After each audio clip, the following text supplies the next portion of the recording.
Từ and dear professor. I have a question for you. Through your sector, I see that there are conflicts and a war of religions in some countries in Asia, and you know, but I want of us to know that Buddhism is the creation of peace. We can use violent action to develop and embroider Buddhism. And so, in case when a monk and nun chanting sutra in water and a rope off Muslim with hand, with gun and weapon all in hands and coming together to kill all of you. So what we will do in this case or not available to all. Thank you. I am proud of you all, not because of the number. Each of you is equal to 100. If the message of today you carry, I am sure Vietnam Buddhist Sangha can face this challenge very strongly through your voice. Tôi xin đưa một ví dụ. Hiện nay phòng của chúng ta có khoảng 150 tân ni sinh, và nếu mà mỗi tân ni sinh thì có cùng một cái quan niệm như điều mà chúng tôi đề nghị các vị, tức là hãy nỗ lực làm hết cách bằng cái trách nhiệm của mình, thì mỗi người sẽ phạm như 100 người. Thì bằng cái phương pháp đó, thì giáo hội Phật Việt Nam tổng thể của các tăng và các ni tại Việt Nam sẽ có thể đáp ứng được các thách đố rất nghiêm trọng diễn ra hàng ngày hàng giờ tại Việt Nam. Remember, Vietnam Buddhism is the best example of coexistence. But Vietnam Buddhism has incorporated the ideas from many different areas. I give you one example which you have not thought maybe. You know the ancient kingdom of Cham in Vietnam. Cham today has become Muslim all around the world, in Cambodia, other areas, even in Vietnam. But do you know that 50,000 Cham still continue Hinduism in this country? Not in other country. It is beauty of Vietnam Buddhism. They live together and protect original traditional way of life like brotherly. Vietnam Buddhism has been accepting many ideas together. Your system of parents, ancestors, worship of the evils, removal, worship of ideas of the village god, all these are beautiful part of that. As long as Vietnam Buddhism is strong by going along with admixture of many ideas, I am sure Vietnam Sangha can face this challenge in very best way. Thì cách mà giáo hội Việt Nam sẽ phải đối diện và vượt qua các thách đố thì tôi nghĩ là có thể được, bởi vì ở Việt Nam có một cái lợi thế lớn, đó là nơi dung hòa các cái hệ tư tưởng Phật giáo và cũng là nơi tổng hòa được các chùa các Phật giáo cùng chung một mái nhà. Cái này quý vị sẽ rất ngạc nhiên khi biết đến những sự kiện đó là cộng đồng Champa ở tại Việt Nam và cộng đồng Ba ở khu vực Nam Á, bao gồm Campuchia, Lào, Thái Lan. Hiện nay các cộng đồng Champa đó đã trở thành Hồi giáo gần như trọn vẹn. Riêng ở Việt Nam có lẽ quý vị sẽ không biết có khoảng 50.000 người gốc Tràm vẫn còn theo đạo Phật.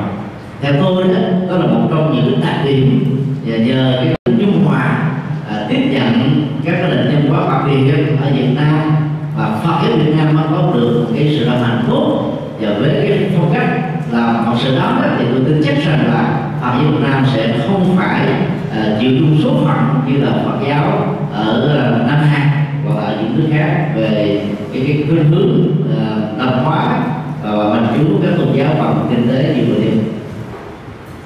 Vậy có câu khác không? Bây giờ có sẽ câu nào? From sisters, giáo sư cũng đề nghị các sư cô đặt câu hỏi nhé. Bạn giảng.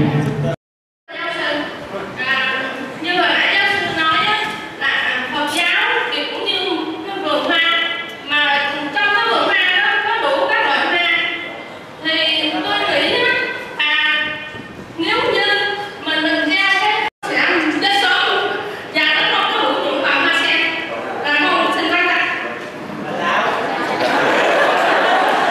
Lotus can be threatened here and there.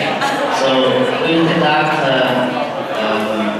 to give Buddhism like a protest in a way to make Buddhism to become acceptable around the world, possible. Question and answer by the big laugh in the hall. Xã hội và tôn giáo. You see, even the lotus is abundant and grown here and there. Lotus is still lotus. Can you translate? Tôi nghĩ rằng là câu trả lời đó nó được giải đáp bằng những câu hỏi và bằng cái người đồng thể của tất cả các người này là hoa sen như được biết là phải bị giới hạn ở trong vùng ở trong tâm. Dĩ nhiên là đặc điểm gì của nó thì đặc điểm, nhưng mà bị giới hạn như thế cũng là một điều chúng ta phải suy nghĩ. Bây giờ thì chúng ta sẽ còn câu hỏi khác. Quý sư cô có câu hỏi nào không? When I want to add one thing to the question, with your kind permission. This is another tragedy for our sisters in Buddhist country. We are taught to practice abstinence from sex or producing only one child. This way also we are losing our population. Remember, Vietnam can take care of 1 billion people in future. Why we have to produce less? So this another question. We have to produce many lotus in future for our community. Tôi xin nói thêm điều mà sư cô vừa hỏi đấy. Thì cái chính sách kế hoạch hóa gia đình đó, rất nhiều gì nó sẽ ảnh hưởng đến dân số của Phật giáo ở tại Việt Nam. Nói chung là điều mà chúng ta không thể tránh khỏi. Có lẽ tới lúc nào đó thì Việt Nam sẽ phải áp dụng chính sách là mỗi một gia đình chỉ có một con thôi, và điều đó sẽ dẫn tới một cái kết quả đó là thay vì dân số chúng ta tăng, hướng tử tăng theo thì chúng ta sẽ còn lại. Đó là một cái điều mà cái số lượng tinh hoa, số lượng ít đó mình có thể tạo sách quý như là hoa sen, cái gì ít là quý đó thì cái đó có như một cái an ủi thôi. Còn về pháp luật Phật giáo thì có thể nó là một vấn đề khác. If we don't use this napkin, paper napkin one day, we can give food to 1 million poor people. Only one day not using this. 1 million people can have food. Think of this. Don't worry about population. If we have more population, we don't use for 1 month. Đừng quá quan trọng về số lượng, cái là nội dung. Nếu tất cả chúng ta mỗi một ngày chỉ cần mọi người không sử dụng đến giấy đó thì chúng ta đã cứu đói và giúp đỡ cho hàng triệu và hàng tỷ người nghèo trên hành tinh. Cho nên là việc quan tâm về cái số lượng đó nó không phải là cái điều quá quan trọng. Con có thể chờ sự cô dưới đây.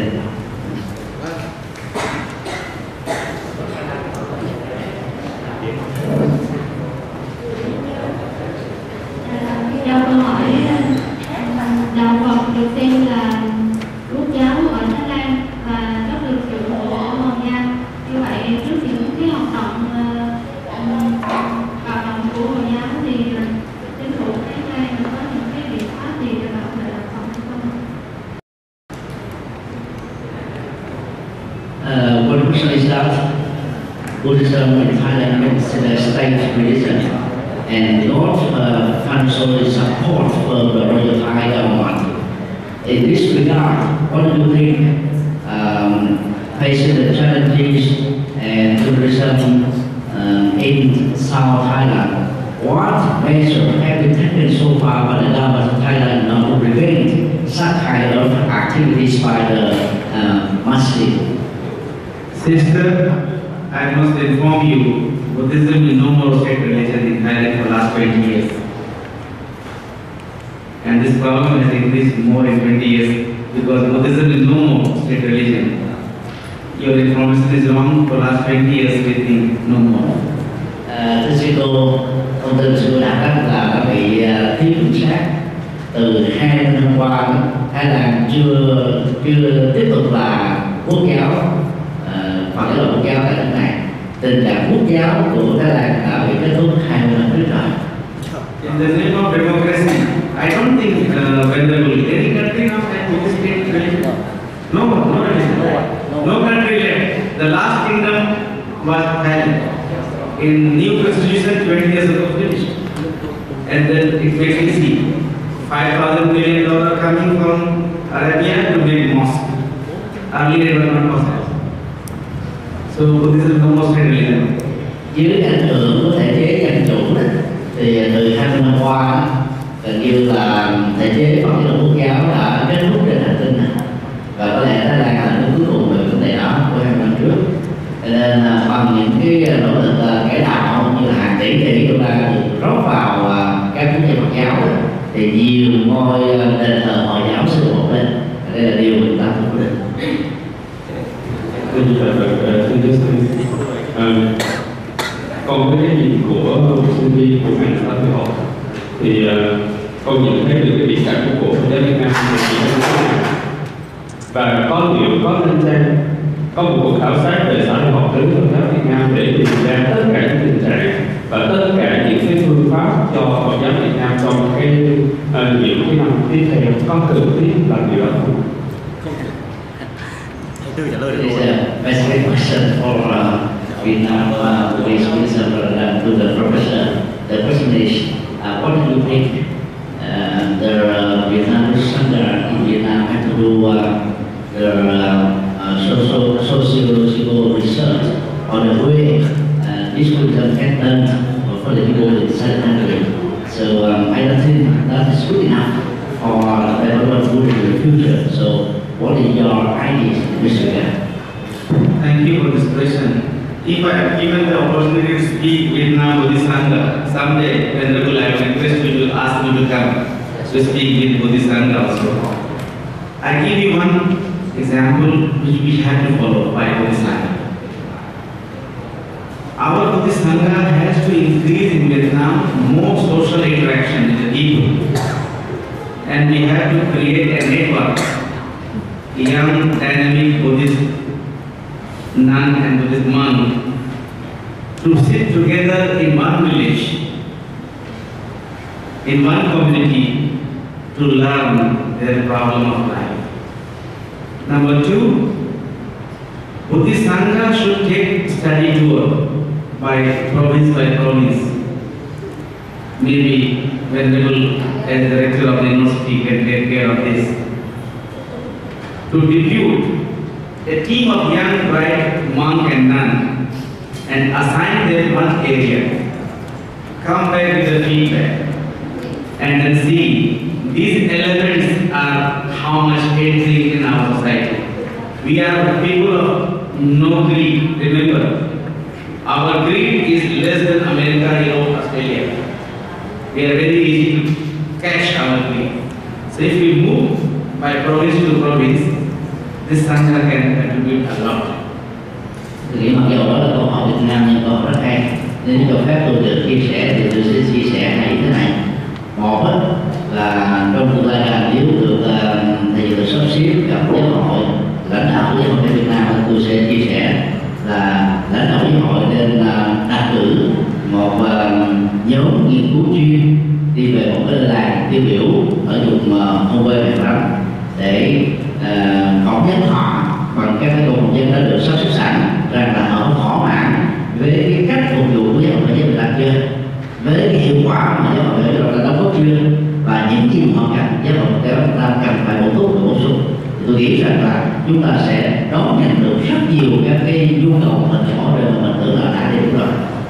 Thì thứ hai, ở mức độ đơn giản hơn đó là tôi cần và đề nghị là các thầy trẻ, các sư cô trẻ tự có thể làm việc đó, hoặc làm gì với Việt Nam này thì tự có thể sắp xếp một cái nào đó để các vị cùng đi một nhóm từ tỉnh này sang tỉnh khác, cũng bằng những cái biểu câu hỏi, tiếp xúc tương tác một cách năng động, tích cực, khách quan đối với họ, thì chúng ta sẽ tiếp nhận được rất nhiều các cái góp ý hữu ích mà việc thỏa mãn nó sẽ là việc Phật giáo Việt Nam phát triển này. Venerable, I am very sure, I am very proud of this Sangha in Vietnam, and I give you one example yesterday, Venerable, sorry to speak a lot. Your disciple came to see me in my hotel, and I had a conversation with him. What is the outcome I tell you now? In my teaching of Buddhist studies in University of Delhi, I have taught maybe 1,000 Vietnamese Buddhist nuns and monks. And remember, you were also part of young monks stand by you, he said, you know, my master is like a father. And when I am telling that I was teaching that time, oh, you are my grandfather. This is not only the word grandfather or father. This is the way we connect each other. Father and grandfather connection is a cycle of love and compassion. As long as this cycle of relationship is understood, we are not Mr. John, Mr. Kennedy. We are always father and sister and grandfather. I have hope to Vietnam a lot. Tôi xin chia sẻ thêm về góc độ tình cảm. Tôi nghĩ là Phật ở Việt Nam có thể làm được. Đưa được một ví dụ ngày hôm qua khi thầy Nhật Từ cử một thầy đại diện hộ đến nước tôi, đưa tôi về khách sạn đó, thì tôi hỏi thầy đó về cái quan hệ, thì thầy nói xem thầy Nhật Từ giống như là cha của mình và như là sư phụ như xem như cha. Tôi nghĩ rằng là cái quan niệm trong giáo hội với nhau mà xem như là cha con đó, nó có một cái nối kết về tình thân thương, cha con hay là ông nội thì càng tốt là càng thế. Thì như vậy bằng cái tình thương như thế đó, thì việc nối kết rất là tốt. Cho nên phát triển trên cái mô hình nối kết về cái tình với nhau, chúng ta sẽ làm việc một cách có hiệu quả hơn, tức là hơn là trước nước cái quan hệ xã hội. Nam mô Sư Thích Nhật Từ. Được, nói gì được. Thưa giáo sư thì con có câu hỏi thưa giáo sư là không biết giáo sư có nhận xét thế nào về cái phong trào cách mạng đấu tranh bất hoạt động của Phật giáo. Thì theo câu hỏi lịch sử thì như ở ngài Gandhi ở Ấn Độ cũng dùng phương pháp đấu tranh bất hoạt động để giành độc lập đối với 12 năm 1947, hay là ngài Martin Luther King cũng nhận cái quyền bình đẳng của người Mỹ da đen, hay là những năm 60 ngày Cesar Chavez phản đối cái chế độ nông dân ở bang California, hay nhiều các phong trào đấu tranh có hoạt động khác. Thì hỏi giáo sư là sư có nhận xét gì, đánh giá gì về phong trào đấu tranh có hoạt động? One of the things I would like to ask you is that the non-violence movement in Buddhism have started for independence of the many countries in the world. That is the good result. What do you think the Buddhist movement in this regard compared to the movement of Mahatma Gandhi in India in 1947, as well as the movement led by Luther King led by Luther King? That is Martin Luther King in America and Europe, as well as in South Africa. So the difference between the two movements, Buddhist movement and non-Buddhist movement in non-violence, as the solution for the world peace. You see, these people like Martin Luther King and all, when they talk about peace and love, follow Buddhist ideas, it was the news soon after the Second World War.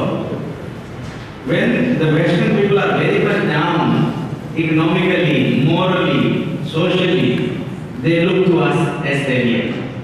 But when they are very grown up, they look to convert us. So when they are down, very much compassionate, asking, wow, what is Buddhism? Fantastic. But remember, Buddhism is an idea which can revolutionize the entire world.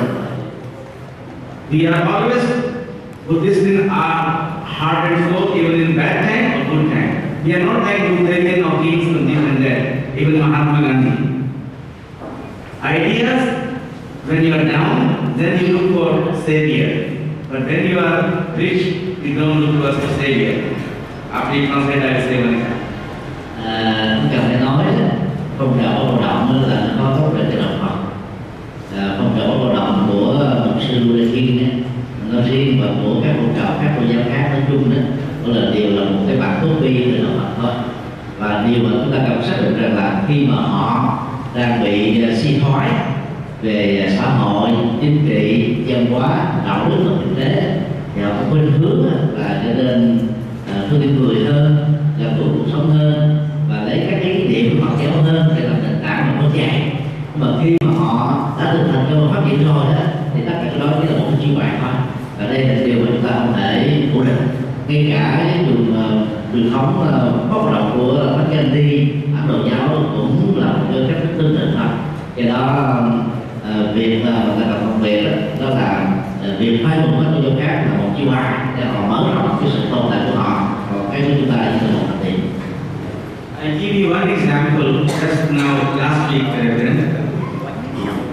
I was talking to some rich Indians in America. They are Hindu. And I told them, I'm going to this area. They said, what sir I can do for you? I told them Buddhism is down there. Can you take care of Buddhism? They said, of course we can take care of whatever you want, we will do for you. And when you have some visit country like Vietnam, Cambodia, Laos, come back to me and tell us what is the situation. I'm proud of this Hindu Indian, they think like that.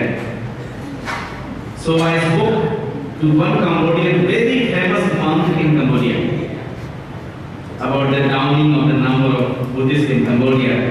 He said, he didn't answer my question, but he said, look, in the West, Buddhism is increasing very much. Everybody wants to be Buddhist in America, England, Japan, France. I'm listening to him. Then I replied to myself, I cannot reply to him. Buddhism increased in the West, no doubt. But what is about the root? When the root is dry, how can the tree grow? And I tell you, the last sentence, very important sentence. Buddhism is fashion in the West. It is a fashion. F-A-S-H-I-U-N. Fashion. But for us, Buddhism is a fashion. P-A-S-S-I-O-N. Fashion and fashion cannot compete with each other. Tôi xin nêu một ví dụ. Khi tôi tiếp xúc với Hội Phật giáo tại Campuchia thì các nhiều nhóm sinh viên rất là quan tâm đến cái tịnh suy Phật giáo ở đây, nhưng mà lãnh đạo đó có vẻ thì không có cùng quan điểm đó. Tôi cũng đã gặp vào một vị tu sĩ Phật giáo rất là nổi đạt Campuchia. Tôi đặt câu hỏi là lãnh đạo Phật giáo cần có một biện pháp nào để mà ngăn chặn cái tình trạng bị giảm dần cái dân số Phật tử, thì vị lãnh đạo đã trả lời rất là hãnh diện rằng là giáo sư Quyết Thông Phật giáo tại phương Tây ngày nay ngày càng được lớn dần. Tôi rất là hãnh diện chuyện đó. Và dù vì thế gì tôi không có nói thêm gì với vị tu sĩ nổi tiếng đó, mà tôi tự trả lời trong tâm của tôi rằng đó vấn đề mà chúng ta cần phải quan tâm là phát triển Phật giáo phương Tây, mà là phát triển Phật giáo ở đây rất rễ mà nó đang có tại châu Á này. Số lượng ngày càng giảm như thế, nếu chúng ta không tiếp tục nuôi dưỡng đó, thì tới một phần nào đó chúng ta sẽ bị mất gốc. Cũng giống như một cái cây mà khi bị mất gốc rồi đó thì nhánh lá nó sẽ bị khô héo, và phương Tây chỉ là nhánh lá, còn châu Á là cái gốc mà chúng ta lại quan tâm. Cho nên để xác định sự khác biệt đó thì chúng ta dùng hai từ. Thứ nhất là phương Tây chỉ là một fashion, tức là một cái thời trang thôi. Phật giáo phát triển như một thời trang, còn châu Á là một fashion, tức là một loại đam mê. Và đam mê thì nó khác với thời trang. Thời trang là chính thể, còn cái đeo đẳng của Phật giáo tại châu Á là cái gốc mà việc bỏ nó thì cái đường của đây chẳng là bao cái mất là điều ba mơ là phải nói. 4 years ago, one very famous Hollywood star went to Cambodia. All of you know her. I'm sorry, they don't know me, they don't know you, but they know her. Angelina Jolie. Everybody knows Angelina Jolie. Angelina Jolie came to Cambodia. I was there at that time, and then she selected one Buddhist yantra to tattoo on her back up to the hip. Angelina Jolie had the mantra yantra, and then she took one young orphan child from Cambodian girl, adopted as mother, and she taken back to Hollywood to her house. But adopting one Khmer Buddhist girl, adopting of one orphan Buddhist girl, and putting tattoo of Buddhist yantra, is it enough? Because she has not given that young daughter of Cambodian Buddhism a Cambodian Buddhist name, but she is Sandra. Why Sandra? If you love Cambodian Buddhism practice, you give a Cambodian name. you are fashion. You think it's a fashion. If you have a passion in your heart, you will do more. So Angela, I want to ask Angela and Joey this question. Why you have this kind of attitude and impression?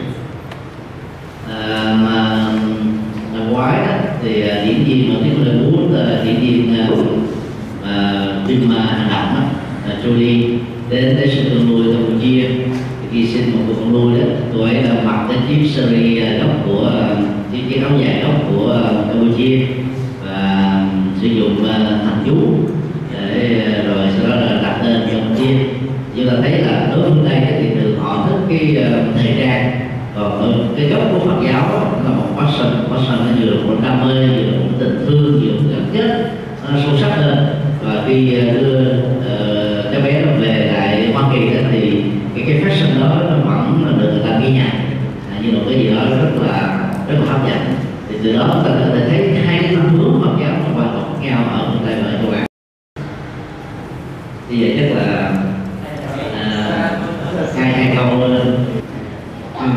Gì là con xin có một câu hỏi là qua cái thông tin mà giáo sư đã cung cấp lúc nãy thì thấy là một cái phương tiện mà truyền đạo của Tin Lành Công giáo thì có cái ba phương châm. Thứ nhất là dùng tiền bạc, cái gì là qua đường hôn nhân, thứ ba là cái đánh đồng hình tượng, cái biểu tượng và giáo lý của Phật giáo.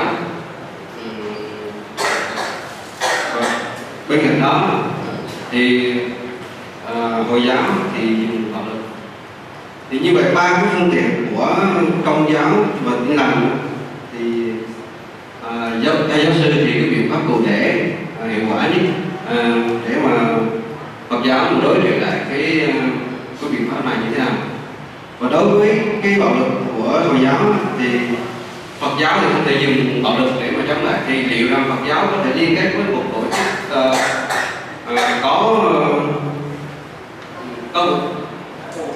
có vũ trang, hay là Phật giáo có thể thành lập một cái thể chế giống như là Vatican vẫn có quân đội và chính riêng. I have two questions.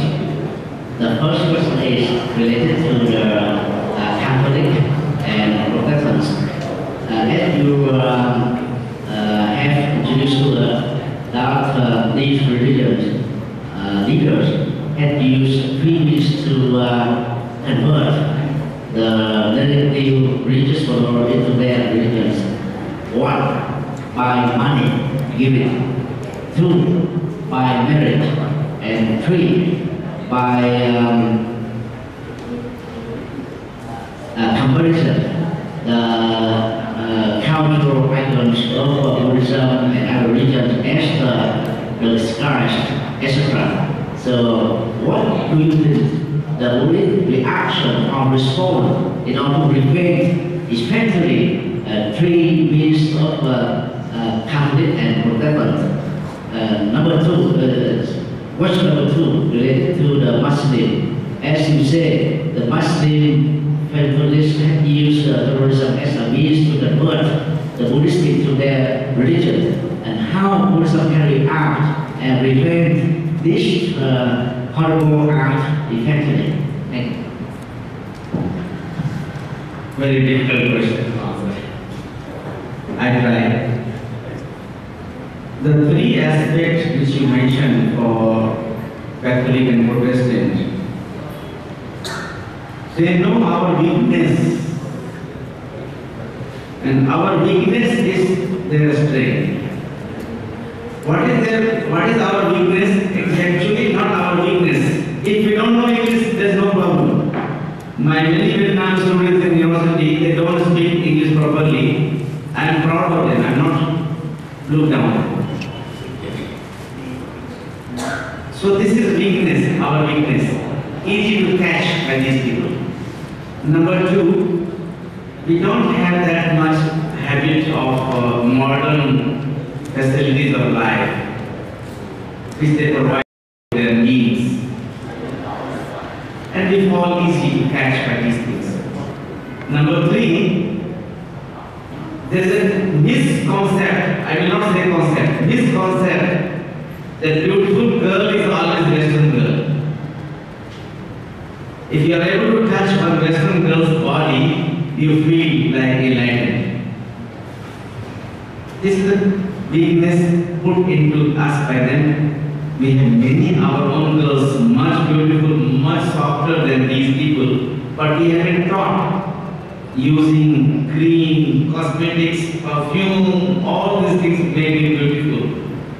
And if you don't use, you are weak, you are shy. So these three weaknesses area, they molest us. And when they molest us, if we are strong, don't fall to this kind of demand. You can easily fight with them successfully. Finally, it is your control. How do you control yourself? Learn and love language. Learn and love language. Love English, love French, love German. But don't necessarily love only English culture, only French culture. Language is always mother of every country. We respect each other mother. Don't get any language. But if you have not learned about other mother, don't be shy. Don't be shy. This is the part of it. Câu hỏi một của mình là câu hỏi quá khó và tôi sẽ cố gắng trả lời có thể được. Thứ nhất, chúng ta phải thừa nhận là Phật giáo có những cái sở đoạn và điểm yếu, nhưng mà nhìn ở một mức độ nào đó, biết tận dụng thì chính cái sở độ yếu đó lại là cái thế mạnh của chúng ta. Về phần một là kẻ đạo đồng tiền đó, chúng ta có tiền, chúng ta không có đời sống kinh tế đầy đủ, và như đó là chúng ta có thể sống một cách ôn hòa hơn và bớt đi lòng hầm hơn. Cho nên ta tìm những cái đặc điểm khác để mà thay thế nó thì ta có thể vượt qua được cái phương diện này.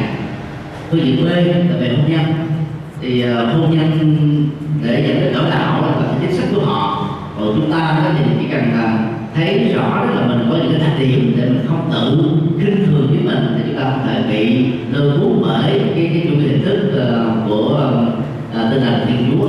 Ví dụ như người phương Tây đó, thì họ gieo rắc bằng phim ảnh và nhiều cái suy nghĩ trong tâm chúng ta là nếu một người nam ở những nước nghèo mà tiếp xúc hay là chạm được cái cơ thể của người nữ phương Tây tóc vàng, mũi cao, da trắng, được xem như là giống như mình đang sống trên thiên đường. Và cái ngộ nhận về cảm xúc đó là làm cho chúng ta tự đánh giá thấp cái định nghĩa của mình, và việc đánh giá thấp đó là vì chúng ta có khuynh hướng là muốn lấy cái phương Tây như vậy, cho nên là chúng ta không nên tự xem thấp. Giống như tôi có nhiều sinh viên ở Việt Nam, một số trong số đó là nói tiếng Anh kém, tôi chưa bao giờ cái từ họ, bởi vì cái tư duy của người phải là một cái ngôn ngữ mà người ta đang có, cái người ta có hay không có, ở cái nhân cách người đó. Thì tôi mong trung lượng họ với một con người, một tu sĩ bình thường thôi, thì cũng có cách này chúng ta chỉ cần giữ và hãnh diện tự hào về truyền thống văn hóa mà mình đang có. Ta cũng có rất nhiều cô gái bản địa đẹp, duyên dáng, đức hạnh, tốt, thậm chí hơn rất nhiều các phương Tây. Thì bằng cách đó chúng ta sẽ ngăn cản được cái chuyện hôn nhân để mà bỏ đạo. Về phương diện thứ ba đó, thì chúng ta nên biết tận dụng những cách thức mà mình làm đạo làm thế nào đó để giúp cho chúng ta phát huy được các cái nhu cầu và đáp ứng được các nhu cầu của chúng, thì người chúng sẽ không rời bỏ chúng ta. Đó là phần chia sẻ cho câu hỏi một. Our second question: fighting Muslim is not a problem in your country, but we have to fight this issue with the help of government. Because Muslim problem comes only when the money comes from petrol countries, in the name of charity, in the name of repairing the mosque. I give you one example. One small mosque in India, in South India, smaller than this building, they receive the money for repair from Saudi Arabia, $10 million.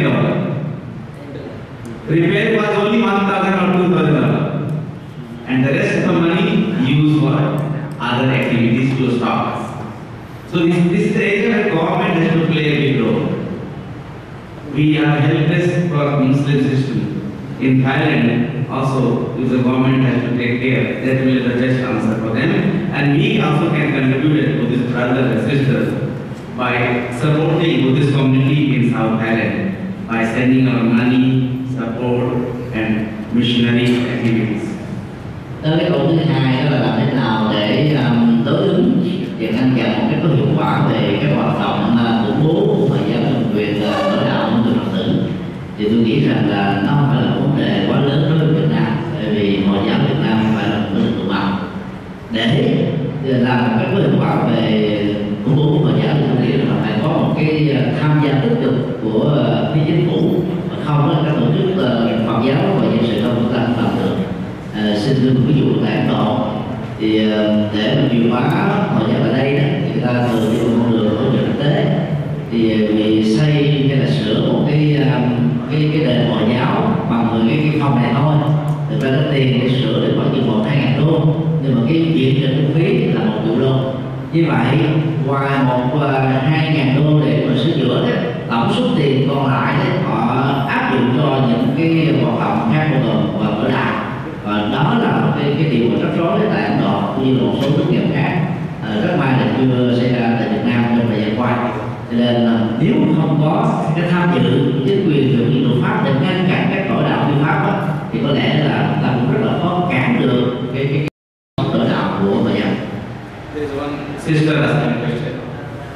Giờ thì lên cái này trường nha, điều này nó có giáo sư thì giáo sư nói hiện tại các tôn giáo như là Tin Lành và Hindu, Islam giáo đang tìm cách truyền giáo vào các nước phương Đông Á bằng con đường kinh tế. Thì con thấy trong lịch sử Phật giáo, trong lịch sử Việt Nam, thời kỳ kháng chiến chống Pháp cũng theo chân các nền văn hóa truyền đạo, các nhà truyền đạo đi vào Việt Nam, và điểm nhấn là họ cũng thành lập một cái trung tâm của Phật đạo Công giáo rất lớn, như là số là Nguyễn Trung ở Ninh Bình, Phát Diệm, Nguyễn Trung Phát Diệm thì họ cũng dùng cái hình thức là dùng kinh tế để dụ dẫn những cái tín đồ người dân Việt Nam theo Công giáo. Và con thấy trong cái phần đó họ có một cái thất bại lớn là tư tưởng của người Việt Nam cứ nói là theo đạo để có gạo mà ăn, nhưng mà sau đó thì người ta vẫn tôn sùng và tôn kính Phật giáo, những là người dân của Ninh Bình bây giờ theo Phật giáo rất là nhiều. Và con xin hỏi giáo sư thì sẽ lại nghiên cứu cái tư tưởng đó có còn phù hợp với tình hình của Phật giáo Việt Nam hiện tại hay không? Tư tưởng đó có phù hợp với tình hình của chính truyền giáo của các Phật giáo khác hiện tại đối với Việt Nam hay không? I will cut one example from Vietnam itself related to the mass conversion of Buddhist into the Catholic. Under the French colony, the Catholic regime has built Pháp Diệm Bùa in the Ninh Bình province, and invest a lot of money, activities for that purpose. Still, they could not get success as they desired for the purpose. So in the recent Vietnam, the same method has been applied for converting the Buddhists. So I don't know whether the same method can be considered as effective or not.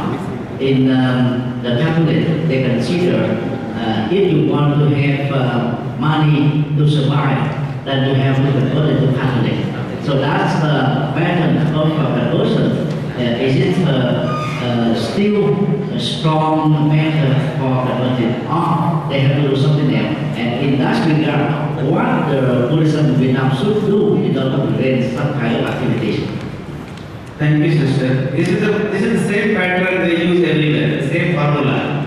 Catch the weak people, catch the poor people, catch the innocent people, catch they are not in the main town, a little bit away from the town. How Vietnam Buddhist Sangha has to do is the way I just told you. 1,000 dong. If you make a point from today, 1,000 dong, 1 month, 4,000, not much. If Buddhist Sangha can create a fund in this way, they should apply this fund for asking the daily needs of Buddhist community in that province.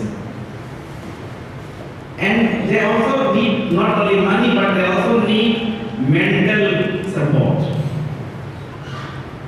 If somebody has already converted, bring them back by touching, by loving, by affectionate way.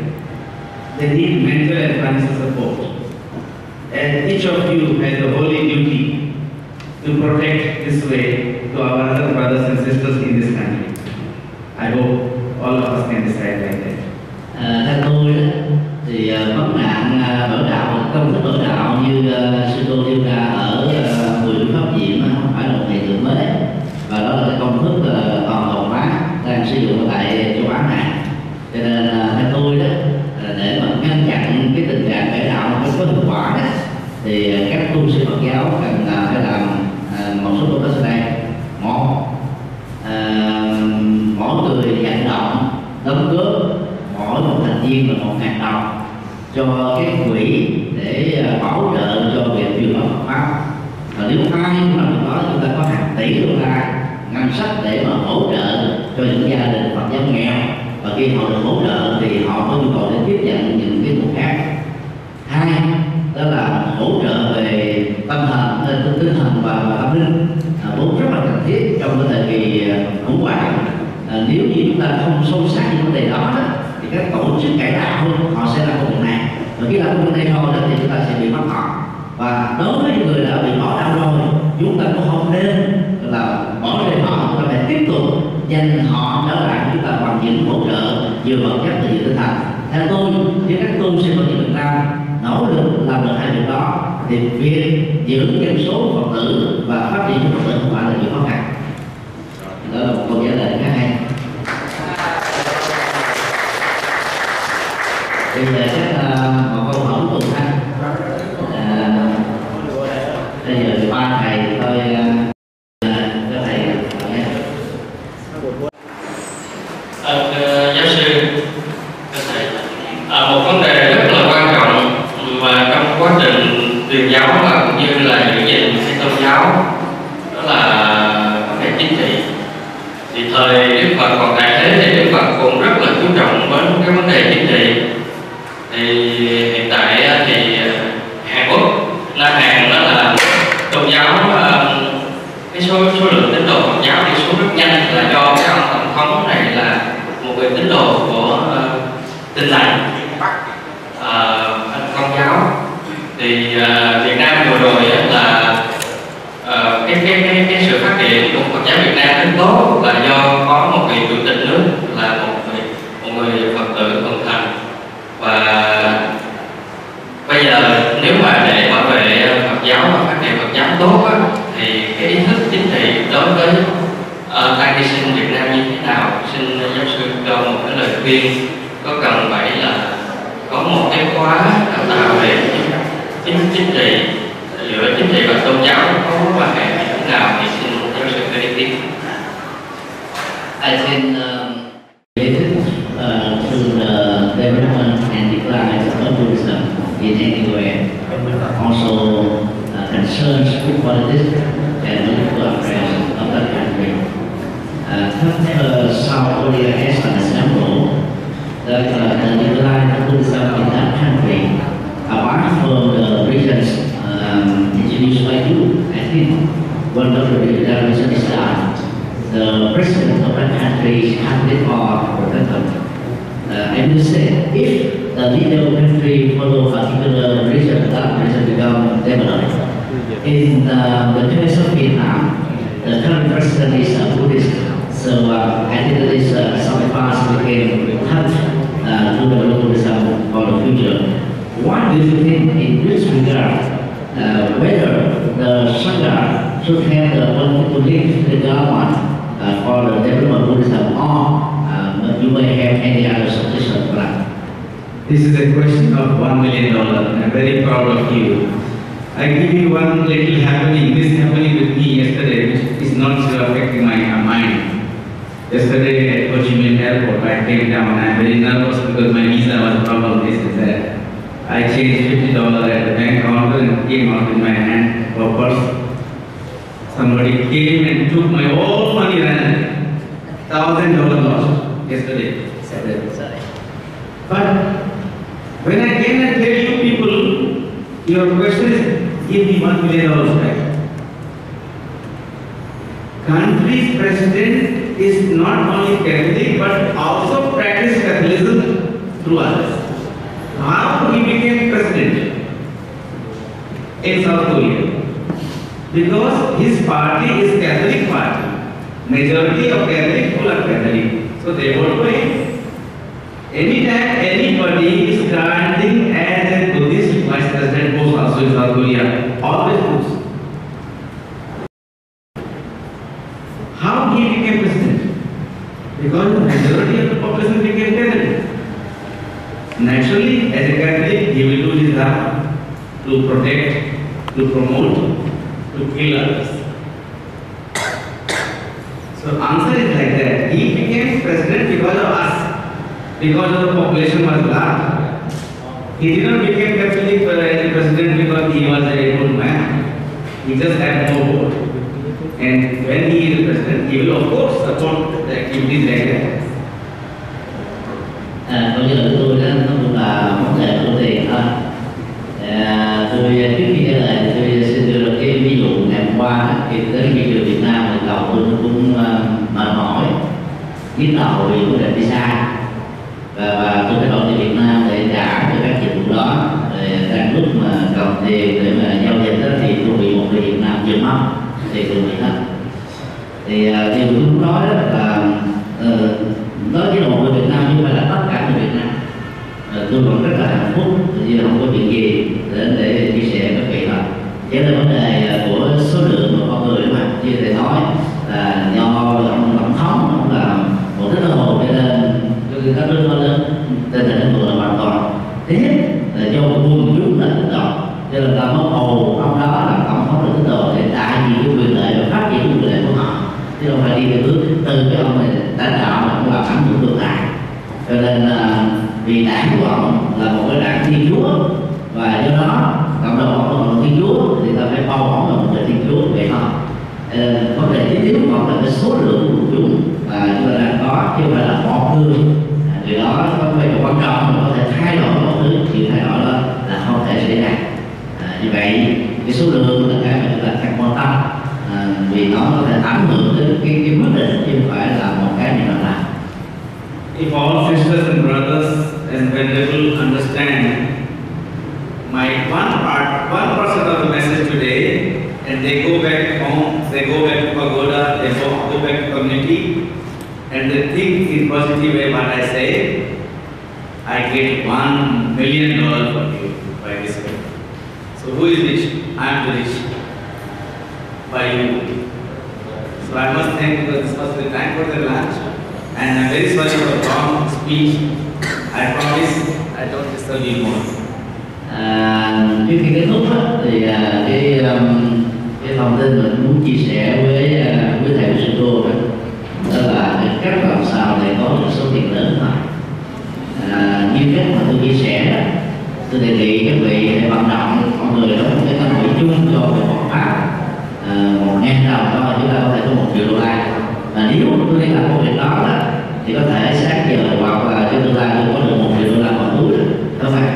Như vậy tập thể sẽ một vai trò rất quan trọng trong vấn đề gây tạo kiến thức. Cho nên lời khuyên của tôi là các vị hãy nỗ lực vận động cho những ngân quỹ như thế để phục vụ cho những hoạt động như thế thì chúng ta sẽ đạt được những thành tựu. Còn ngồi than thở rồi lo lắng thậm chí là trách móc nó sẽ không đi đến vấn đề gì. Hãy nỗ lực làm những việc mà chúng ta có thể. Thì tôi biết là câu hỏi còn nhiều, đam mê của các vị cũng còn là lớn nhưng thời gian cho việc mở đường nó cũng đã quá rồi. Rồi xin đứng từ đây và chân thành cảm ơn tất cả các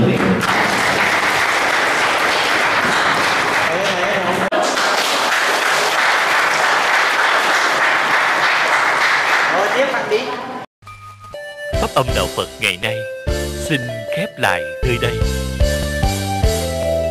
Quý vị muốn thỉnh hoặc ấn tống các đĩa CD về Đại Tạng Kinh Việt Nam, các kinh sách do Thầy Nhật Từ biên soạn, các bài pháp thoại, các CD về âm nhạc Phật giáo, cũng như muốn đóng góp vào các hoạt động từ thiện của Đạo Phật ngày nay, xin vui lòng liên lạc theo địa chỉ Đạo Phật ngày nay, Chùa Giác Ngộ, số 92, đường Nguyễn Chí Thanh, phường 3, quận 10, thành phố Hồ Chí Minh, Việt Nam.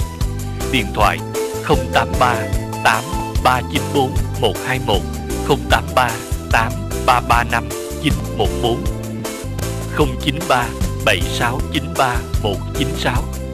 Email buddhismtoday@yahoo.com, Thích Nhật Từ @yahoo.com.